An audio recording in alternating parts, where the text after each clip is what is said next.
So আজকের topic হচ্ছে memory কিভাবে তৈরি হয়। টপিকে আসার আগে প্রথম যেটি জানবো সেটা হচ্ছে হোয়াট ইজ সাইন্যাপটিক প্লাস্টিসিটি।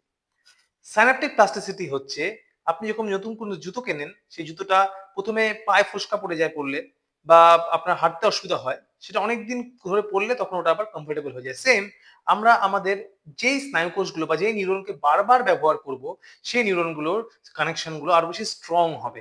মানে আমরা যেই মেমোরিকে বারবার করে রিকল করব, সেই মেমোরিগুলো আরো বেশি স্ট্রেনথেন বা আরো বেশি স্ট্রং হবে। এই কনসেপ্টটা খুব ইম্পর্টেন্ট হবে আমাদের next part of the video, যেটা আমি একটি ফ্লো চার্টের মাধ্যমে বোঝাবো। আমরা দেখতে পাচ্ছি যে আমাদের বডিতে কিছু ইনপুট ডিভাইসেস আছে, যেরকম লাইক আবার সেন্স অর্গানস। উই ইট, আমরা যখন খাওয়া দাওয়া করছি সেই টেস্টটা আমরা শুনছি, আমরা দেখছি। এই যে ইনপুট গুলো আসছে, সেগুলো টেম্পোরারিলি স্টোরড হয় আমাদের র্যাম অফ দ্য বডি। কম্পিউটারে যেরকম র্যাম থাকে, র্যান্ডম অ্যাক্সেস মেমোরি, সেরকমই আমাদের বডিতেও বা আমাদের ব্রেনেও একটি র্যাম আছে, যেটা হচ্ছে আমাদের প্রিফ্রন্টাল কর্টেক্স আর হচ্ছে হিপোক্যাম্পাস। এগুলো শর্ট টার্ম মেমোরির জন্য।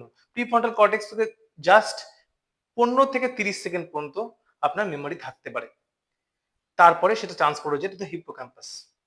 এবার হিপোক্যাম্পাসে আপনার গোটা দিনের যে মেমোরিটা আছে সেটা স্টোর হয়। রাত্রেবেলা গিয়ে যখন আমরা ঘুমোই, তখন কি হয়, হিপোক্যাম্পাস আস্তে আস্তে ঘুমানোর সময় ট্রান্সফার করে this memory to the ROM of our brain, that is the neocortex. Neocortex হচ্ছে কিছুটা হার্ড ড্রাইভের মতো আমাদের কম্পিউটারের, যেখানে আপনার পার্মানেন্টলি মেমোরিটা স্টোর করা হবে। তার মানে এটা হলো যে আপনি যদি রাতেবেলা ঠিক করে না ঘুমোন, তাহলে হিপোক্যাম্পাস সেই মেমোরিটাকে ট্রান্সফার করতে পারবে না টু দ্য নিওকর্টেক্স, এন্ড আপনার মেমোরিতে সেইটা লং লাস্টিং হবে না। এইবার এখানে একটা ইম্পর্টেন্ট রোল আছে অ্যামিগডালার।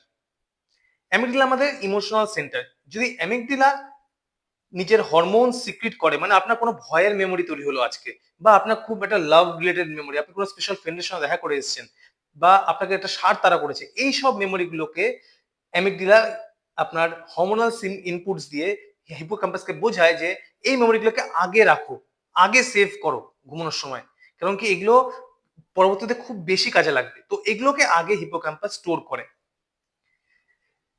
এইবার ব্যাপারটা হচ্ছে, যদি আমরা রাতে ঠিকঠাক করে না ঘুমোই, তাহলে কি হয়? তাহলে আমাদের গোটা মেমোরিটা থেকে যায় ইন দা প্রিফ্রন্টাল কর্টেক্স আর হিপোক্যাম্পাস, এবং সেটা পার্মানেন্টলি স্টোর হয় না ইনটু দা নিওকর্টেক্স। তাই পরীক্ষার সময়, পরীক্ষার আগের রাতে যেই পড়াশোনাগুলো করা হয়, সেগুলা থাকে in the prefrontal cortex and the hippocampus, এবং এইটা জাস্ট পরীক্ষা হলে গিয়ে উজাড় করে দেওয়ার জন্য এনাফ। কিন্তু যদি আমরা ঠিক করে ঘুমোই না পরীক্ষার সময়, সেই মেমোরিটা হিপোক্যাম্পাস থেকে গিয়ে স্টোর হয় না ইনটু দা নিওকর্টেক্স। আপনারা কমেন্ট করুন যে আমি নেক্সট কি টপিকে ভিডিও বানালে ভালো হয়।